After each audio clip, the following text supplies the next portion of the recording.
नमस्कार दोस्तों, तो स्वागत है इंटेलिजेंट कोचिंग सेंटर में।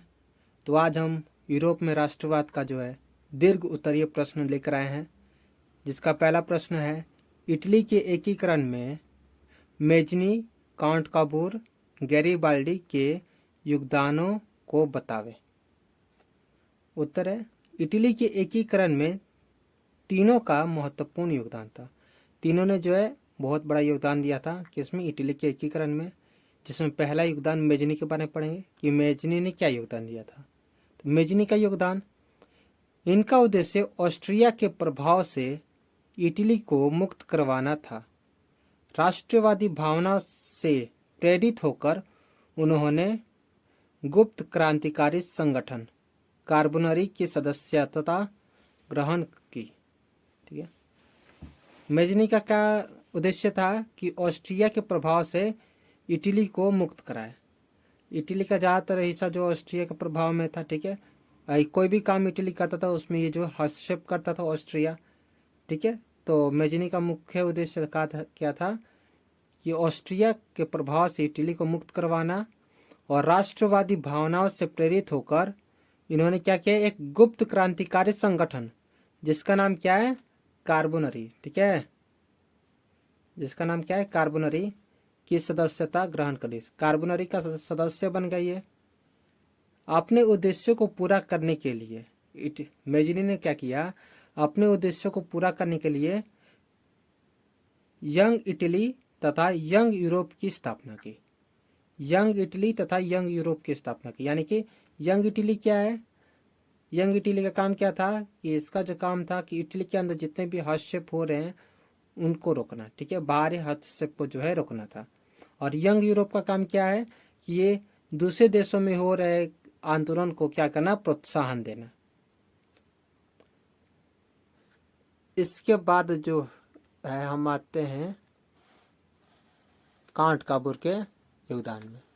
ठीक है, काउंट काबूर ने क्या योगदान दिया मेजनी के एकीकरण, इटली के एकीकरण में जो है काउंट काबूर ने क्या योगदान दिया।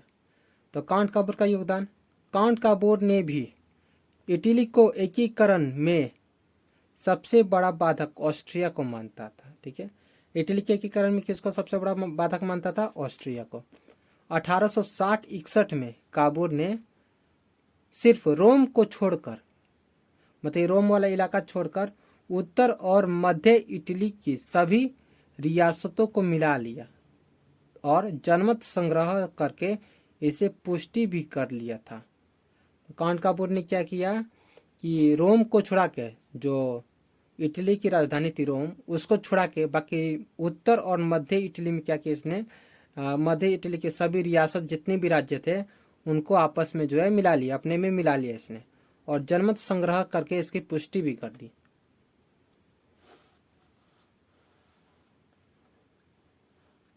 फिर आता है गैरीबाल्डी के योगदान। इटली के एकीकरण में गैरीबाल्डी का महत्वपूर्ण योगदान था। यह क्या थे, यह एक पेशे से नाविक थे। यह पेशे से क्या थे, एक नाविक थे। उन्होंने युवा की एक सशक्त सेना लाल कुर्ती बनाया था। युवाओं की एक सशक्त सेना बनाई थी किसने, गैरीबाल्डी ने, जिसका नाम था लाल कुर्ती। इन सैनिकों को लेकर, ठीक है, इन्होंने सिसिली और नेपल्स को जीतकर वहां गणराज्य की स्थापना कर दी। सिसिली और नेपल्स को जीतकर गैरीबाल्डी ने क्या किया, वहां गणराज्य की स्थापना की। बाद में वे अपनी सारी संपत्ति राष्ट्र को दान करके किसानी जीवन जीने लगे। तो ये अपनी संपत्ति जो है राष्ट्र को दे दी और किसानी जीवन जो है जीने लगे। कौन, गैरीबाल्डी। दूसरा प्रश्न है, जर्मनी के एकीकरण में बिस्मार्क की भूमिका का वर्णन करें। ठीक है, क्या भूमिका थी बिस्मार्क की। तो उत्तर है, प्रशा के राजा विलियम प्रथम ने जर्मनी के एकीकरण को ध्यान में रखकर बिस्मार्क को क्या किया, अपना चांसलर नियुक्त किया। बिस्मार्क को क्या किया गया है, विलियम प्रथम ने अपना चांसलर नियुक्त किया। बिस्मार्क क्या था, प्रख्यात राष्ट्रवादी और कूटनीतिज्ञ था। बिस्मार्क का क्या मानना था कि जर्मनी का एकीकरण आदर्शवादी से नहीं बल्कि रक्त और लौह की नीति से होगा। इसके लिए सबसे पहले बिस्मार्क ने आर्थिक सुधारों और के द्वारा प्रशा की स्थिति को सुधारा, ठीक है, तथा सैनिकों के शक्ति को मजबूत किया। यानी कि प्रशा के जो राजा है विलियम प्रथम ने क्या किया, उसको जर्मनी के एकीकरण के लिए बिस्मार्क को अपना चांसलर नियुक्त किया। चांसलर एक क्या था, प्रख्यात राष्ट्रवादी था और कूटनीतिज्ञ था, मतलब राजनीति की अच्छी खासी इसको परख थी। बिस्मार्क का क्या मानना था कि जर्मनी का एकीकरण आदर्शवादी तरीके से नहीं होगा, बल्कि उसके लिए रक्त और लौह की नीति अपनानी पड़ेगी, यानी कि हिंसा का मार्ग जो है अपनाना पड़ेगा। इसके लिए सबसे पहले बिस्मार्क ने क्या किया कि आर्थिक सुधारों के द्वारा प्रशा की स्थिति को सुधारा, आर्थिक सुधार किए पहले। उसके बाद सैनिक शक्तियों को मजबूत किया। उन्होंने जर्मनी के एकीकरण के लिए डेनमार्क, ऑस्ट्रिया तथा फ्रांस के साथ युद्ध किया। किसके साथ? डेनमार्क, ऑस्ट्रिया तथा फ्रांस के साथ क्या किया? युद्ध किया। और सेडोन के युद्ध में फ्रांसीसियों को बुरी तरह से हराया। किसके युद्ध में? सेडोन के युद्ध में। ये याद रखना, सेडोन के युद्ध में जो है फ्रांसीसियों को बुरी तरह हराया। और सेडोन के युद्ध के बाद जर्मनी का उदय किसके रूप में हुआ? महाशक्ति के रूप में हुआ। इसी प्रकार ठीक है, इस प्रकार बिस्मार्क की उपयुक्त नीति द्वारा जर्मनी के एकीकरण में महत्वपूर्ण योगदान दिया था। क्या किया इसने? सबसे पहले इसका क्या मानना था बिस्मार्क का कि जर्मनी का एकीकरण आदर्शवादी तरीके से नहीं होगा, बल्कि रक्त एंड लौह की नीति के से होगा। और इसने सबसे पहले जो है बिस्मार्क ने आर्थिक सुधार के द्वारा प्रशा की स्थिति को सुधारा और बाद में सैनिकों की शक्तियों को मजबूत किया, ठीक है। और जर्मनी के एकीकरण के लिए जो है डेनमार्क, ऑस्ट्रिया और फ्रांस के साथ युद्ध किया। और सेडोन के युद्ध में फ्रांसीसियों को बुरी तरह हराया। और सेडोन के युद्ध के बाद जर्मनी का उदय महाशक्ति के रूप में हुआ। इस प्रकार बिस्मार्क उपयुक्त नीतियों द्वारा जर्मनी के एकीकरण में महत्वपूर्ण योगदान दिया था। तीसरा क्वेश्चन है, राष्ट्रवाद के उदय के कारणों एवं प्रभावों की चर्चा करें। ठीक है, राष्ट्रवाद का उदय का कारण क्या था और इसके प्रभाव क्या क्या हुए, इसके बारे में जो है हम चर्चा करेंगे। सबसे पहले राष्ट्रवाद के उदय के कारण, किस कारण से राष्ट्रवाद का उदय हुआ? पहला कारण है यूरोप में फ्रांसीसी क्रांति तथा नेपोलियन की विजय शक्ति से राष्ट्रवादी भावना का उदय हुआ। क्या हुआ? यूरोप में जो फ्रांसीसी क्रांति से और नेपोलियन की विजय शक्ति से क्या हुआ? राष्ट्रवादी भावना का उदय हुआ। नेपोलियन ने अपने द्वारा विजय प्राप्त राज्य, नेपोलियन ने जहाँ जहाँ विजय प्राप्त किया, जिस राज्य में जो नेपोलियन ने विजय प्राप्त किया था, वहाँ पे राष्ट्रवाद की भावना को जगाने लगा। शिक्षित और मध्यम वर्ग, ठीक है, मध्यम वर्ग के जो लोग थे पढ़े लिखे, जैसे कि शिक्षक हो गए, व्यापारी हो गए, ये सब जो है उदय से, आदि के उदय से राष्ट्रवाद की भावना का विकास हुआ। शिक्षक और व्यापारिक आदि के उदय से क्या हुआ? राष्ट्रवादी भावना का विकास हुआ। ऐसी वर्ग क्रांति से ने महत्वपूर्ण भूमिका अदा की। ऐसे वर्ग ने क्रांति में जो है महत्वपूर्ण भूमिका क्या की? अदा किया था। ठीक है, इसके बाद है ये राष्ट्रवाद के उदय का प्रभाव। राष्ट्रवाद के उदय का क्या प्रभाव पड़ा? ठीक है, तो पहला प्रभाव, राष्ट्रवाद के उदय के प्रभाव से अनेक क्रांतियां तथा आंदोलन हुए, जिससे अनेकों नए राष्ट्र का उदय हुआ। तो राष्ट्रवाद के उदय का प्रभाव क्या हुआ कि अनेक क्रांतियां और आंदोलन हुए, जिससे अनेकों राष्ट्र का उदय हुआ। दूसरा पॉइंट, यूरोपीय राष्ट्रवाद के विकास का प्रभाव एशिया और अफ्रीका में भी पड़ा। कहाँ कहाँ पर यूरोपीय राष्ट्रवाद का प्रभाव पड़ा? एशिया और अफ्रीका में भी पड़ा, और यहाँ भी राष्ट्रीय आंदोलन प्रारंभ होने लग गए। तीसरा पॉइंट, राष्ट्रवाद के उदय के प्रभाव से निरंकुश शासकों का प्रभाव कमजोर होने लगा। राष्ट्रवाद के उदय से क्या हुआ? इसके प्रभाव से निरंकुश शासकों का प्रभाव जो है कमजोर होने लगा। चौथा क्वेश्चन है, जुलाई 1830 की क्रांति का विवरण दे। उत्तर, जुलाई 1830 की क्रांति चार्ल्स दशम के शासन काल में हुआ था। ठीक है, जुलाई 1830 की क्रांति के समय फ्रांस का शासक कौन था?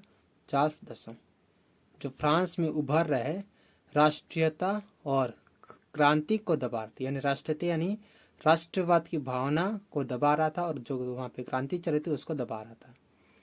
चार्ल्स दशम ने पॉलीग्लेक को प्रधानमंत्री बनाया, और पॉलीग्लेक प्रधानमंत्री बनने के बाद सामान्य नागरिक संहिता के स्थान पर, ठीक है, सामान्य नागरिक संहिता जो लागू थी उसके स्थान पर अभिजात वर्ग की स्थापना करता है तथा उसे विशेष अधिकार देने का प्रयास किया। ठीक है, पॉलीग्लेक के इस कदम को उदारवादियों ने अपने खिलाफ षड्यंत्र समझा कि हमारे खिलाफ षड्यंत्र है। प्रतिनिधि सदन एवं उदारवादियों ने पॉलीग्लेक के विरोध में आवाज उठाने लगे। इस विरोध के रूप में चार्ल्स दशम ने 25 जुलाई 1830 को 4 अध्यादेशों द्वारा उदारवादियों को दबाने का प्रयास किया गया। कब? 25 जुलाई 1830 को किसके द्वारा? 4 अध्यादेशों द्वारा जो है उदारवादियों को दबाने का प्रयास किया गया। ठीक है, जिसको उदारवादी के द्वारा दबाने का क्या किया गया? प्रयास किया गया।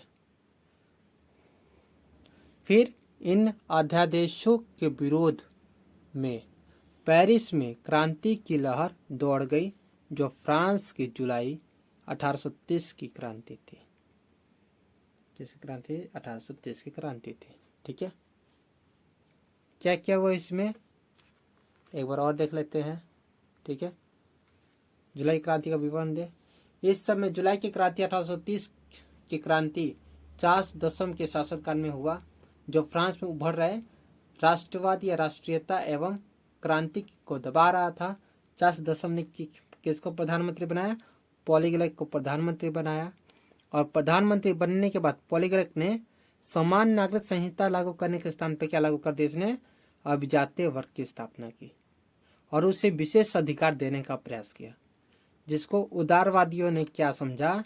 अपने खिलाफ षड्यंत्र समझा, और प्रतिनिधि सदन एवं उदारवादियों ने पॉलीग्लेक के विरोध में आवाज उठाने लगे, और इसी विरोध के रूप में चार्ल्स दशम ने 25 जुलाई 1830 को 4 अध्यादेशों के साथ या 4 अध्यादेशों द्वारा